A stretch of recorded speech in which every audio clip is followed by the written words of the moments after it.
For over 200 episodes, these designer dames and gold-card guys battled it out in bed and boardroom and shrugged their shoulder pads at everything from revolutions to alien abductions.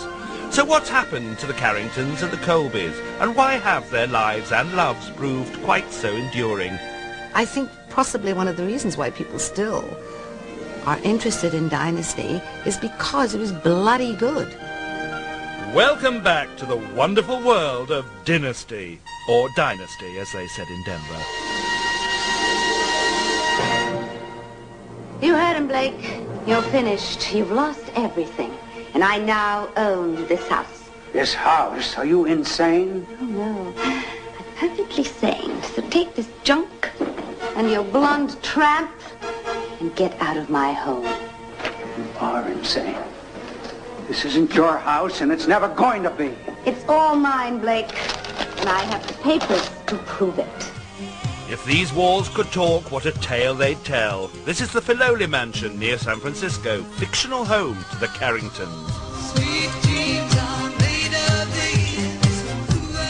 Behind these doors, they slugged it out. Oil tycoon Blake, his wife Crystal, and the ex-wife from hell, Alexis.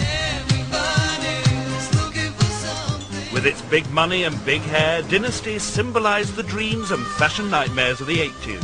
A smash hit worldwide, it was the vision of one man, American TV's self-made super producer, Aaron Spelling. The rule was very simple. Women and men, they had to be beautiful and strong. Now, usually it was only women who were called upon to be beautiful in television, but we wanted handsome, handsome guys, too. And we were very lucky.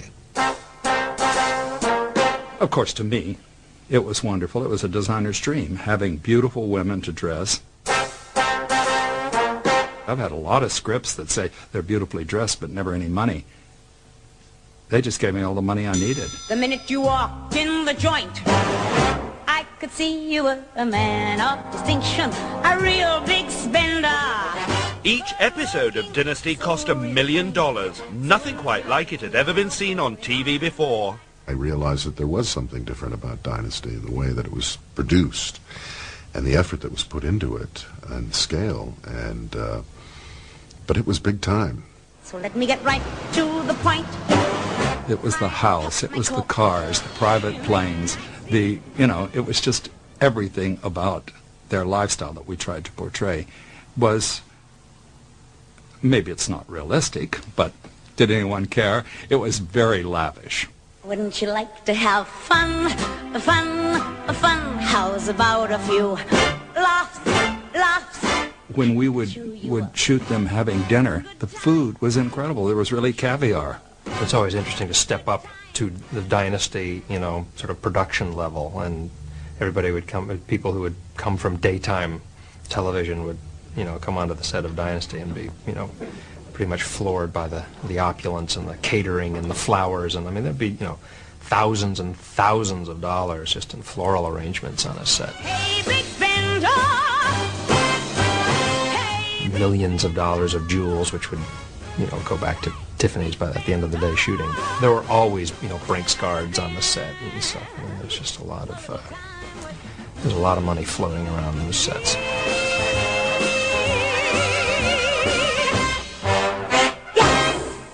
I knew what Gucci was, I knew what Cartier was, I knew what Patizzi sheets are. What 25, 26-year-old guy knows what a set of Patizzi sheets are and the thread counts? Who the hell knows what a Patizzi sheet is? I did. She tries to kill herself. Every scene was suffused with style. Shame the scripts weren't always as sparkling. You could have reasoned with her. Don't you think I tried? Not hard enough. So of course it's all my fault. Well, thank you very much. But if ever a TV series came to epitomize, perhaps even define a decade, it was Dynasty. I think that to spend so much time about the way you look was a very key part of the 80s. As I said, the me generation, that the way I am, the way I look, the way I present myself to the world, and how successful I am is what's important.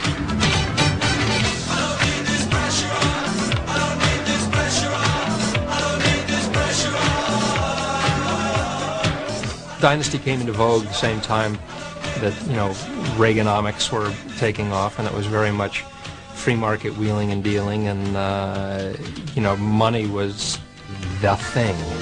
People were very rich, and we were living in the 80s through that sort of Thatcher-Reagan years when it was kind of acceptable for all that stuff to go on. It was possibly a wave that Dynasty caught, coming out of a terrible recession in the 70s, and people were starting to feel good, and Dynasty happened to kick that wave. It was right there, being at the right time in the right place. But not everything was in place when Dynasty began. Series 1 was missing a vital ingredient, the acid charm of uber bitch, Alexis. In the beginning, there was Crystal, living in newly-wedded bliss with former boss Blake, but lurking in his past was an ex-wife, a Terminator in shoulder pads, whose role it was to mess things up a little. Do you really want to hurt me? Do you really want to make me cry? I thought we needed somebody who could explode for us on the other side. We needed the good and we needed the bad, but we wanted people to love the bad. You can't have a successful serial unless you love to hate, or you hate to love. Your Honor, our witness has arrived. At the end of Series 1, Blake was on trial for murder, and the arrival of a mysterious veiled witness, played by an extra, was a drama in itself, for nobody knew who would be cast as Alexis Carrington Colby. They didn't know who was going to play the part of Alexis when they finished the season finale. They thought they were dickering with Sophia Loren, but she wanted too much money, apparently. I was in Marbella, and I got this call from my agent. He said, Aaron would like you to do a show called Dynasty. And I said, what's Dynasty? And he said, well, it's been on for 10 or 12 episodes. He said, it's pretty far down in the ratings, but they've got quite a good cast. And I said, well, what is it? He said, it'll be, you know, a six or 8 week gig, and the woman is called Alexis, and she's got 2 children, and I'll send you some pages. She was written in a very cliched, I am a bad woman way, but I felt that I could maybe bring some humor in there and some lovability.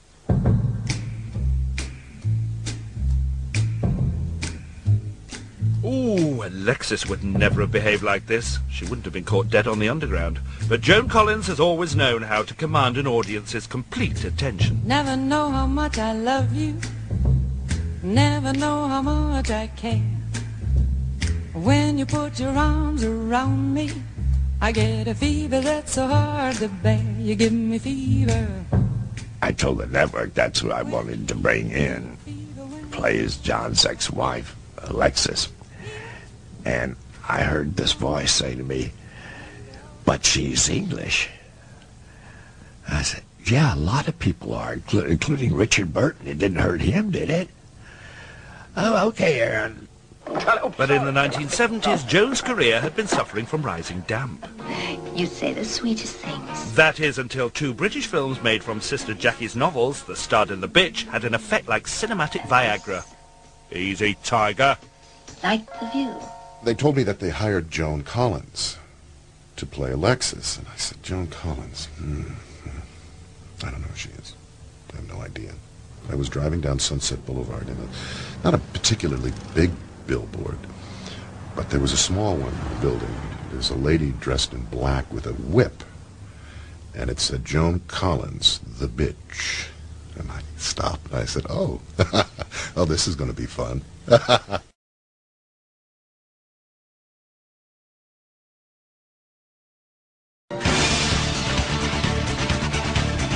If there's one thing Dynasty excelled in, it was girl-on-girl action.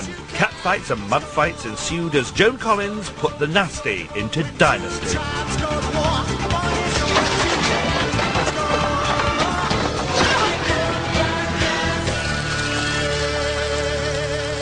Alexis and Crystal were never far from a fracas, and this tranquil scene hosted one of the most famous fights of all. Set in the gardens of a sumptuous Pasadena mansion, the pond is now safely netted. But back in 1983, this is where Crystal and Alexis got deep and dirty. I came to see Fallon. I wanted to talk to her, but you've seen to that, haven't you? You knew that when Joan went to see anybody that anybody was in trouble, and that she could lie, she could cheat, and always win. And, you know, some of the crazy fights, mud fights, and falling in swimming pools and everything with those, you know, those $1,000 dresses on was not really the thing to do, but it really took life when Joan came in. In the pond, we're scrabbling around, hitting. Linda loved all those kind of scenes. She was about 3 inches taller than me anyway, and big. Linda loved getting in there and doing a lot of her own stunts. Well, Joan is not one to be very physical, and I think that in the pond it was kind of roughed out, kind of choreographed, but Linda just, I mean, Joan was trying to get out of the water, and Linda grabbed her by the leg and pulled her back in, you know, pounding her, trying to drown her. I think Joan thought that Linda really was trying to drown her. Everybody was in hysterics, but it looked great, and of course it's one of the most memorable fights that they had. With the cast complete, Dynasty took off in the ratings like a Louis Vuitton Scud missile, and an evening Shay Carrington became de rigueur worldwide. I think it was a lesson that people were delighted to watch, that extreme wealth didn't make you happy. I think people loved seeing that. All these miserable people with their fabulous clothes. They really liked the character. They really liked her assertiveness. They liked the fact that here was a woman who wasn't about to be pushed around. A woman who was living her life in a man's world as a man would live it. Every man I've ever loved has tried to control me. But not anymore. Oh, I tried to become the wife you wanted. The wife that Dex needed, the woman to fit the mold. But I broke that mold, and now I'm going to break you. A man would not be called a bitch, as she was. A man would be called assertive, strong, dynamic, clever. But all of those things that she was were just twisted. Oh, she's a bitch. Sad. Amongst the roll call of the dangerous and the deranged that was Dynasty's cast list, there was but one token nice guy, Jeff Colby, played by John James, or JJ to his friends. Every other character had a certain characteristic about them that made them either this extreme or that extreme. And I wanted Jeff to be the character that the audience could step into his shoes. My daughter's a strong woman, and you're a good man. He's a nice guy. He stands for something. He has a backbone. He has integrity. He wants a family, old-fashioned values, even though he can have everything he wants. And so he was, quote, the good guy. Bravo. For those noble words from my always noble brother-in-law. Oh, he was a naughty man. Yes, he was. If you think I raped my own sister, you're as crazy as she is. Filthy liar! Entertainingly for everyone except perhaps Jeff, Adam was a full-on bad guy who was capable of anything. He joined the series as Alexis and Blake's long-lost son, stolen at birth, who discovered his true identity and claimed his rightful place as a Carrington, as you do. So that made him Fallon's brother. He was also Stephen's brother, and he was Jeff's brother-in-law. Got that? And deadly rival. Now Gordon and JJ recall some of Dynasty's most bizarre storylines, and there's quite a few to choose from, including when Adam redecorated Jeff's office with some decidedly dodgy emulsion, and it wasn't just the colour that was deadly. Were you there when I was being poisoned by paint? Yes. Poisoned by paint? Yeah. Oh, lovely Adam hated Jeff so much. Oh my God! Who was poisoning you? I don't remember. And you were getting very testy, weren't you? Very. You know. No one could figure out what was wrong with you. Jeff, what is it?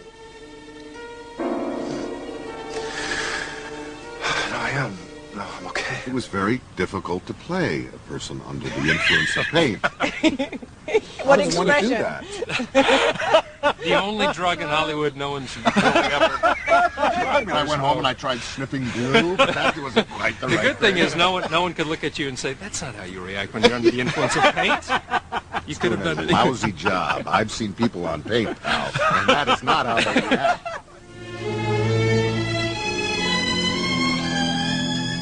Week after week, it was like I was one of these kids sniffing model airplane glue. you know, all focusing in and out in my eyes, and why, Jeff's acting a bit odd. How do you act on vapor? I mean, in front of national television. It really was a brush with death, and for some of the cast it all proved too much, and they succumbed to their own attack of the vapours. Pamela Sue Martin, the original Fallon, did a runner in season 4, something her screen mother has never quite understood. Acting's the most perilous profession. We are mostly out of work. To be in a long-running series in which you're getting paid so well, in which you are a household name, in which everybody knows you, who's going to complain? A couple of the actors left. Pamela Sue Martin left. I said, you're crazy. What are you going to do? I'm going to do movies. Yeah? What movies has she been in? Look, Daddy's here. I have to go. With Pamela Sue Martin gone, we all thought Fallon had perished in a plane crash with a cocaine-soaked Colombian playboy, but no! She re-emerged, having conveniently lost her memory, in the very different shape of English actress Emma Samms. I had breasts. I was about 6 inches shorter. And I was a bit more English. But luckily we got away with it, eventually. When you're brought in that sort of a situation, replacing a character, they have to really signal the audience, this is Fallon, and everybody knows this is Fallon. And so I had to do a whole ton of flashback scenes with John James to establish this, you know, to show, yes, this was when they were married, this was all.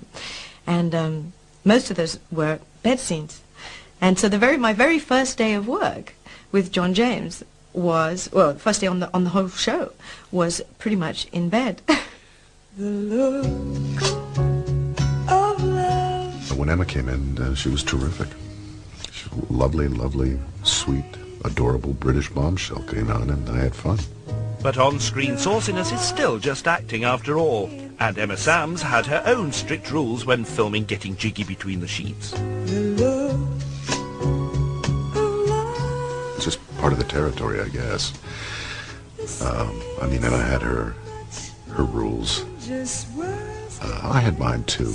The first one was, don't squish my face. And then the second one is that it's his job to shield my body from the camera, because obviously it looks ridiculous if you're doing a bed scene and holding the sheets to yourself, because that sort of ruins the effect. So it's up to the man to keep his body next to yours close enough so that nothing shows. And he didn't mind that. And then the third one is that if the camera doesn't see it, don't do it. And at the end of the day, after rolling around in all this nonsense, dear JJ comes up to me at the end of the day and puts out his hand and says, it was nice meeting you. And we shook hands. It's a very strange business. Strange is one word for it. Another is just plain surreal.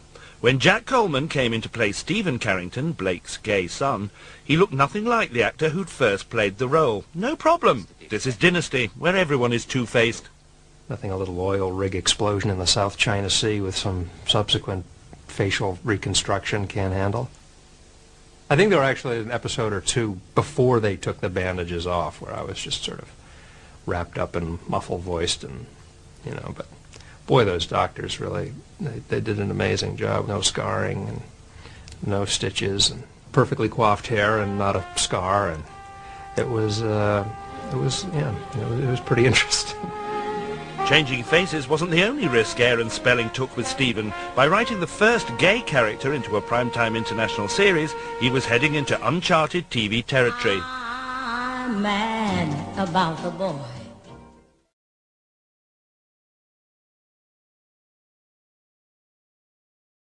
I had never seen that on television. I never heard about it, anybody portraying that. And the network said we would get killed because of it. And instead of getting killed, we got gay audience. The world may disapprove, but I don't give a damn about the world. Just about us. We used to get a lot of mail from gay men saying that it was very helpful and it helped, you know, both to see that there is some acknowledgement of their existence and also to, you know, to see Stephen stand up to his father. There was also a lot of heat because Stephen was married to Sammy Jo, and so there were a lot of people who were very much up in arms, and they were saying, you know, is he gay or is he not? And if he is, then, you know, make him gay, and don't just make it another example of, you know, there's no such thing as a gay man. He just hasn't found the right woman. You don't have to shout, Stephen. I can hear you. There were times the storyline was really heading in directions I thought, oh, this is going to be fun, you know, Stephen and Sammy Jo, great. And, you know, then an episode later I'm saying, I can't be the kind of man you want me to be. And I'm, you know, internally I'm going, damn.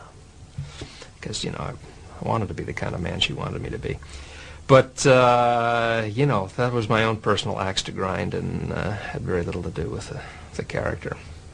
But Jack wasn't the only Dynasty cast member with an axe to grind. When he joined in season 3, Gordon Thompson touched a raw nerve with his screen mum, Joan Collins. Joan was 11 years my senior. I can say that. I remember that. Yes. Hello, Miss Collins. I'm Gordon Thompson. Oh, yes, head to test for my son. It's ridiculous, Dottie. You're much too old. And I thought, you cow. You're right, but you cow. To Joan's horror, I was 37 years old. Because Adam had to be 24 or 5. They're very specific in the script. And I said to her, why does that really bother you, Joan? She said, yes, it does. Because as an actress, she'd never had children more than 12 or 14. A small story about that very thing. Joan had hurt her back. And she was going upstairs. When Joan goes upstairs, she really drives her feet into the steps. So, boom, boom, boom, boom, boom. With the back. Oh, God, darling. Is this what it feels like to be 30? Wow! That's not denial. That's magnificent obsession. My darling Crystal, I've had this fragrance created especially for you. I think it's as beautiful and elegant and romantic and exciting as you are. Ah, the sweet smell of success. Dynasty was #1 show in the States, and it was a merchandising phenomenon. And now the woman on the street will have a chance to dress up like the Carringtons. The Dynasty TV collection is designed by Nolan Miller, the man who dresses Crystal and Alexis.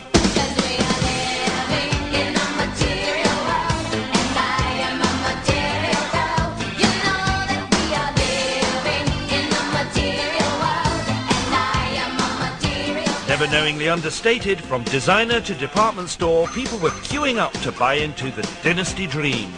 It's fantasy fashion. It's women dressing up in a way that they never have done before. It's just plain knockout glamour. Silk, sequins and chiffon, and the man with the golden touch, superstar designer Nolan Miller. And here we have what's left of the Dynasty wardrobe. Mr. Carrington, Mrs. Carrington, it's so good to see you. They had a black and white ball in the show, and this is what Linda was wearing when she arrived at the ball, black and white, and then Alexis, Joan Collins, came downstairs in a red gown. Nolan started off working with people like Joan Crawford and Lana Turner, women who were very stylish and elegant and loved the clothes to fit perfectly, and this is what I thought Alexis should have. I'm gonna do all the things for you a girl wants a man to do. Combined style-savvy Joan Collins with a designer who loved dressing glamorous women, and TV magic was made. Alexis became an 80s fashion icon. I said, Nolan, hats, veils, gloves. Let's do that, because that's a great look. And pink, Molly, and furs. And boas. And I said, I think it'll add to the character. It'll make her more seductive, more alluring. She's like the Black Widow spider. Come here. But she's beautifully dressed when she does it. I'm gonna use every trick in the book. I'll try my best to get you hooked. Hey, baby. Take me, I'm yours. And every night, every day, I'm gonna say, I'm gonna get you, I'm gonna get you. Look out, boy, 'cause I'm gonna get you. I'm gonna make you love me. Ooh, yes, I will. Yes, I will. Joan and I had such a great rapport on that show. She'd say, what about this? And I'd say, what if we make it white? She'd say, what if we trim it in fur? And I go, you know, how about a hat? So it was a great she would occasionally look at me and she'd say, "Do you think we've gone over the top?" I'd say, "No." If Alexis dressed to kill, her opposite number, Crystal, presented a very different face to the world. We kept her in soft colors, in beiges, and off-white, and in pale dusty pinks and things, so that she looked very, very, "Oh, Blake," it was she was this soft, sweet person there. It was wonderful having the two characters to sort of fend off each other. Don't worry about looking over your shoulder for me, Crystal. Because when I finally decide to destroy you, it's going to be face to face. With so many high-maintenance girls to keep in the style to which they'd grown accustomed, Nolan Miller's pockets needed to be not only hand-stitched, but also very, very deep. You are supposed to look at the costs, and of course I had a budget. They gave me a budget, which weekly I was told I was trying to bankrupt the studio, because, it was impossible to stay in the budget when we had that many changes. This was an expensive dress for Linda Evans. This is all completely appliqued on by hand and then beaded over the entire dress. I want to ask you something, Alexis. What? Are you so insecure that you'll go to any extreme to get what you want? When is enough enough? When I say so. Nothing was impossible, nothing. He'd say, "Right, you have a ball gown scene coming up on Monday. This will be Friday. What do you want to wear?" I said, "Well, maybe pink with big bows on the shoulder, very small waist, low cut, huge skirt.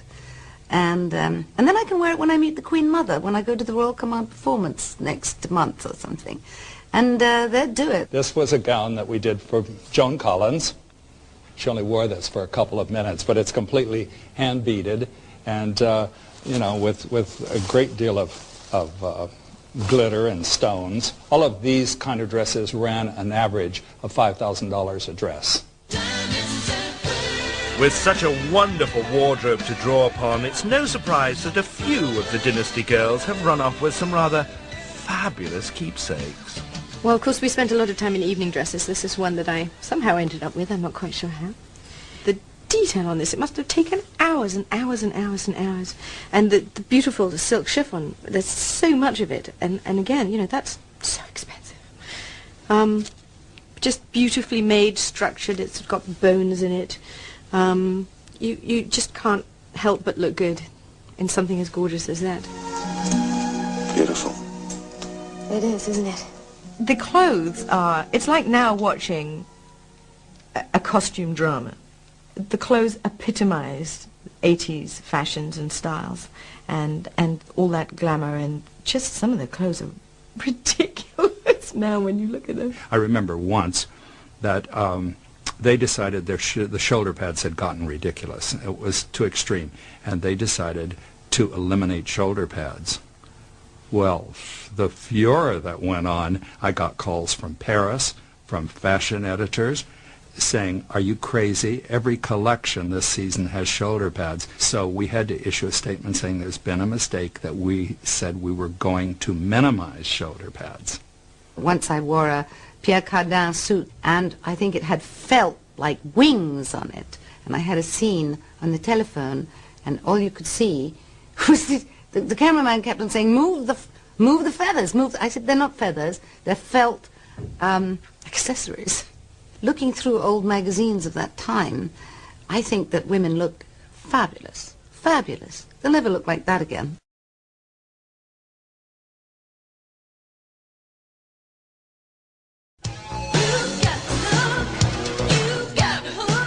And that Dynasty look wasn't just about fabulous frocks. Tons of lippy and powder were plastered on, and that included the men, as Christopher Cazenove discovered when he joined Dynasty as Blake's bad brother Ben.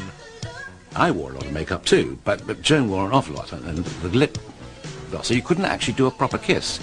So that if the kiss came in the middle of a scene, you actually had to do it like a stage fight, like a screen fight rather, and get the cameras at the right angle, so that then you kiss, but your mouth wouldn't actually touch, and you had to do all that sort of stuff, which is really hard, and not touch, so that when you came out of it, the makeup still looked wonderful. And looking wonderful all of the time was what Dynasty demanded. Ozone layer? What ozone layer? till you come home and it'd take you 4 days to wash the hairspray out of your hair. You know, it's windy. The trees are going... Your hair is just perfectly... 20 minutes of hairspray. Forget the scene. It's how you look. Mr. President, how are you? Very, very good, Blake. Such was Dynasty's allure that guest stars queued up to appear, including ex-President Gerald Ford and Secretary of State Henry Kissinger, a famous diplomat, but as an actor, more wooden than a sale at IKEA. Henry was a good sport, and he had been told just to walk through, and then I said, what am I supposed to say? They said, well, say anything that you'd say to somebody at a big party that you knew vaguely. So I said, Henry, hello. Hello, Alexis. Good to see you. It's good to see you. I haven't seen you since Portofino. Henry, I haven't seen you since Portofino.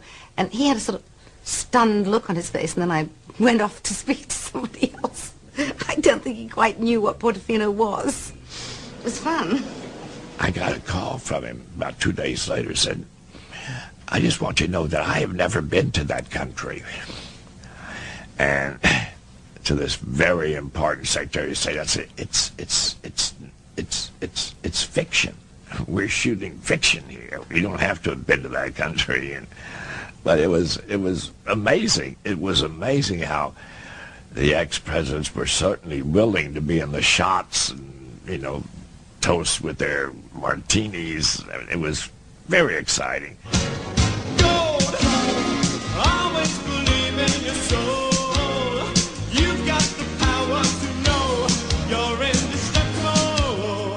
Actress Joan Collins is the latest star to be honored with a star on her own in Hollywood's Walk of Fame. 1,771 others have preceded her, but the star of TV's Dynasty says she's just as thrilled as if she were the first. And it wasn't just Joan getting the glamour treatment. Having overtaken Dallas in the US ratings and with millions of fans in over 70 countries, Dynasty transformed its stars into Hollywood royalty. Like it or not, it was a huge show. It was a huge show. That night, Dinah Ross walked up to me and asked me, is it okay if you meet my kids? I thought she was talking to me. The kids are like, wow, it's Jeff. And here's Dinah Ross. I remember very clearly when my first show aired, I was in New York. They flew me to New York to do Good Morning America. And I was walking around New York the day before the night that my first show aired. I was pretty much anonymous. And literally the next day, walking around New York, everybody recognized me. And you realized, whoa, people watch this thing. There is not a country that I have been to that hasn't seen Dynasty. Even when I went to the Galapagos Islands, where apparently, there's one island is inhabited by something other than birds and iguanas, and there's, 2 television sets, and they knew who I was. If you were top of the ratings, you were being watched by millions and millions and millions. Yeah, you lived a very good life. And I got invited to the parties and all that. I mean, it's quite nice. Totally fake, of course, and all that. But it's quite nice to do that for a little bit.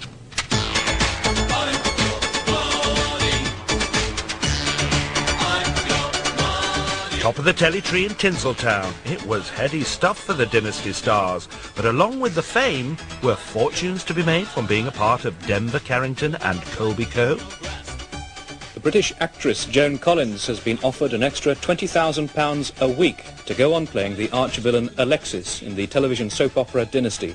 If she accepts, it will take her salary to £1.5 million a year. Of course, Joan always brings up that she was underpaid. That's the first thing she starts talking about. She compares it to salaries now. In those days, she was the highest paid woman in television. Now she talks about, well, they're getting $1 million, and I worked for peanuts, kind of thing. So. I started off $15,000 a week. That was the first year. The second year, it went to $20,000. Now, if you know what actors get now, I never got more than $100,000, and that was only in the last year or two. I would love to be able to say that I lived off the earnings of Dynasty, but I had to have 2 secretaries, I had to have bodyguards, I had to have nannies for my children.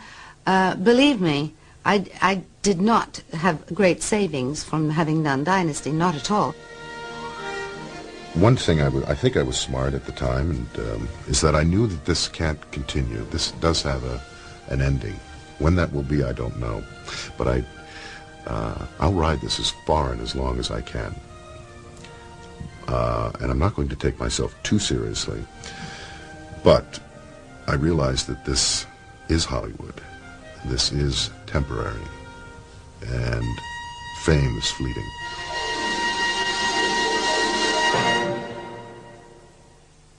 That's how I used to answer the phone. What was it like? It was great. It was great being number one, but as I said to a reporter, she said, what are you going to do if all this finishes? I said, it isn't a question of if, it's a question of when. And if our scripts don't start getting better, it's going to be sooner than later.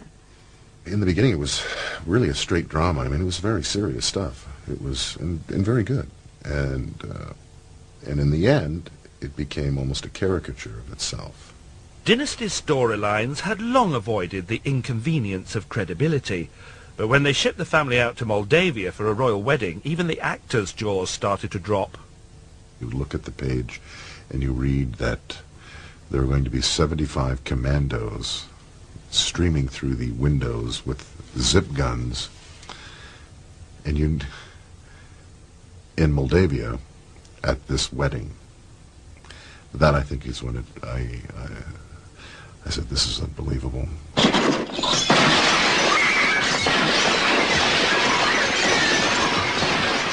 It was season end, the cliffhanging last show, and with guns a-blazing, some characters were going to go. But who would have to bite the bullet? There was sort of a cat-and-mouse game that television shows at this time would play with the press because they had a cliffhanger. And who dies? Whose contract is under negotiation? Ally McGraw had been guest starring as posh photographer Lady Ashley Mitchell, but when the makeup lady approached with the false blood, she just knew that her time on Dynasty was up. Now, I'm lying on top of Ally. They stop in front of us, and a big finger, I'll never forget, comes down with a big red glove. Puts it right here. And now she's just just vibrating. We're like two kids. It looks fairly strange. And she looks up and goes, do you think it's serious? I mean, it was weird. For Emma Samms, the final frontier was crossed during a close encounter with a flying saucer. Whatever medication the writers were on, I want some. When the script came out for the alien abduction, well, it had been rumored that that's what the final scene of that season was going to be. And I thought it was a joke. We all thought it was a joke. Ha ha, they're spreading that rumor to, put us off the scent. And then that was the real one.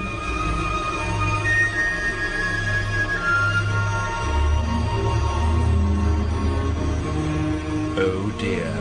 As the storylines disappeared into space, so did the audiences. And by 1989, the door was closing on Dynasty. I knew the end was coming, and things were getting fairly desperate. They wanted to write Jeff having an affair with his sister, a little half-sister. And I said, look, I've been here for 8.5 years. No, you're not going to wring the rag out to get a few more ratings as you kill us off here on the last season on my behalf, on my back. Not going to happen. No.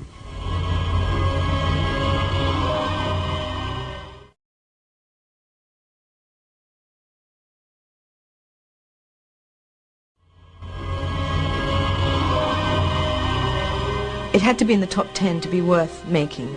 That's in American ratings, because it cost $1 million an episode, which in those times was an awful lot of money. So it was fairly obvious that we wouldn't be picked up when we got below number 10 in the ratings. You get notice on any other job. You at least get 2 weeks notice. Not in television. You get a phone call. What? Oh, we are? Okay. We're canceled. That's tough. best. So what of Dynasty's beautiful people? Once the Nolan Miller gowns have been pressed and packed away, the diamonds have gone to the pawn shop and the old mansion's gone back on the market. Well, they're still getting the red carpet treatment. Jack, JJ, Gordon and Emma are out tonight facing the flash guns as if it was 1982 and the madness had never ended. And tonight's photographic frenzy is in aid of a good cause. The Starlight Foundation, an international children's charity founded by Emma Sams. The Starlight Foundation really exists because when I was 9, I had a brother who was a year younger than me, and he died of a disease called aplastic anemia. And at 9, there was nothing I could do to help. That frustration sat with me for years and years until I was able to start a charity called the Starlight Foundation, which grants wishes to children who are critically, chronically, or terminally ill.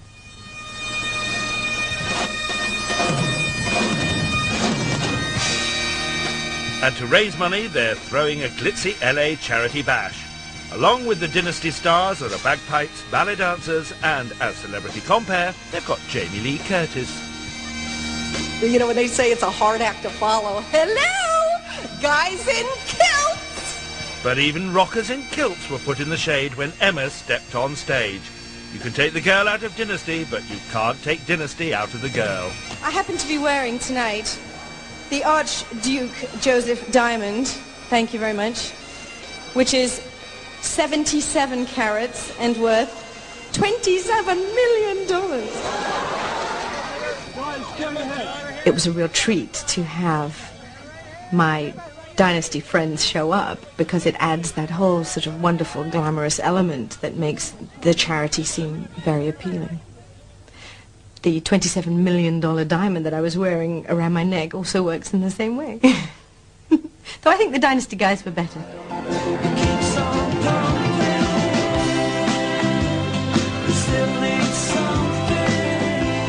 Whether adding an ironic touch of class to a pop video or spreading herself across the pages of Hello, Joan Collins remains a glamour babe through and through. Even Alexis herself couldn't have asked for more. I mean, there's Elizabeth Taylor, there's Sophia Loren, there's Joan Collins, and who? As divas, as superstars. Who? I mean, those three can push the headlines of the war off the front page with their latest affair. Now, he's the most wonderful human being she's ever met, apparently. He's called Percy Gibson. He's said to be Joan Collins' 5th husband. Joan Collins greeted the press today outside her London home and started off by rearranging her marital history. Oh, it's not number 5. You don't count teenage marriages. They don't count. Joan Collins called me from London to say that she was going to be married and would I like to do her wedding dress. And I said, but of course, I've done so many for her. You know, on Dynasty, every season she got married at least once. I went to London for the wedding, and I must say, it was like shooting Dynasty. It was so lavish, it was so fabulous, it was so perfect that everyone in the audience kept saying, this is like Dynasty, this is like Dynasty. So it was absolutely beautiful wedding.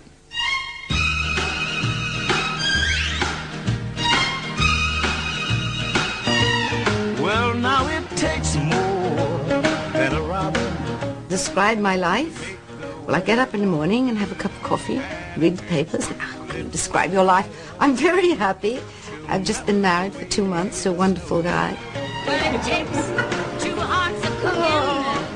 How are you? I'm very happy to see you. But I'm very happy and very content and live my life between London, south of France, and New York. Where are we going? Do I get to meet Percy? He's not here. Oh! Yes, he wants a lot of Percy. Yes, he's wonderful.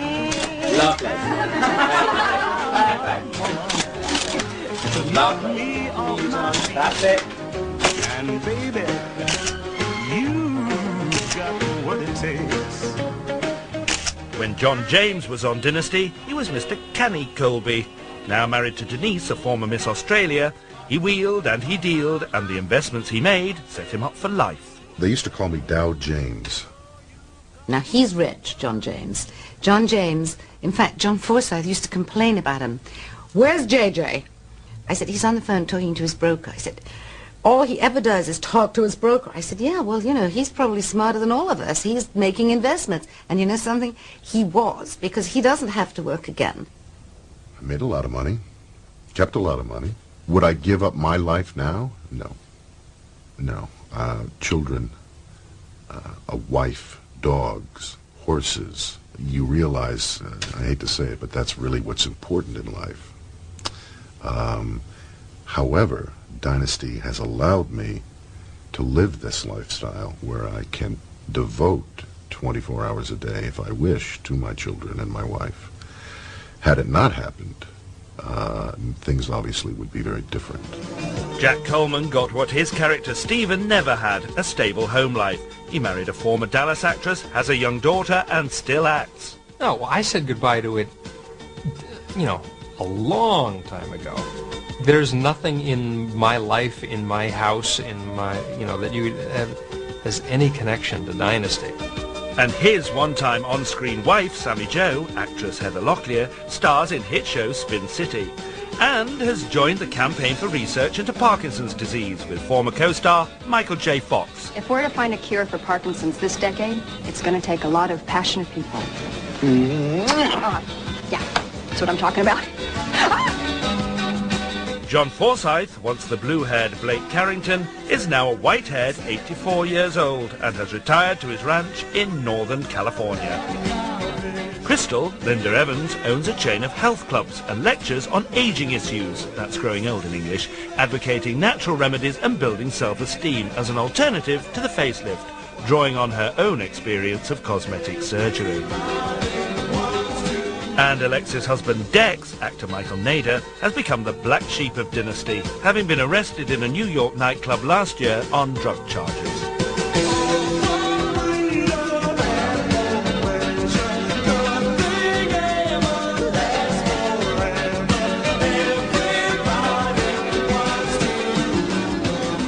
For all of the Carringtons and the Colbys, there can be no escape from Dynasty. It's a life sentence. And in the Formosa Bar, one of their old LA haunts, they still have to face the accusing eyes and hair of their former selves. I think the blonde highlights are quite interesting. Well, that was well beyond highlights. I'll tell you what I've learned since then is the reality of a working actor. You know what I mean? Because 24 years old, and this is, it's like, oh, okay, you get on a show and it runs forever and you make a lot of money and everybody knows you're good. Oh, okay, this isn't so bad, this isn't so hard. What are people always complaining about? What are all these actors complaining about? And you realize, oh yeah, this is a hard business. You know, in that old joke when we were, you know, didn't you used to be Stephen?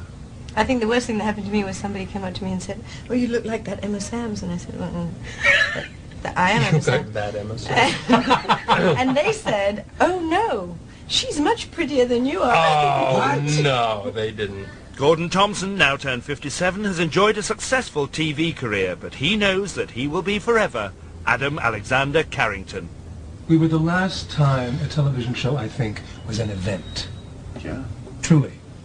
In a major way. And it was around the world. On every single obituary, when we all go, it will refer in the headline. If you're president of the world, it'll be Dynasty Beauty, Dynasty Hunk, whatever. It never goes away.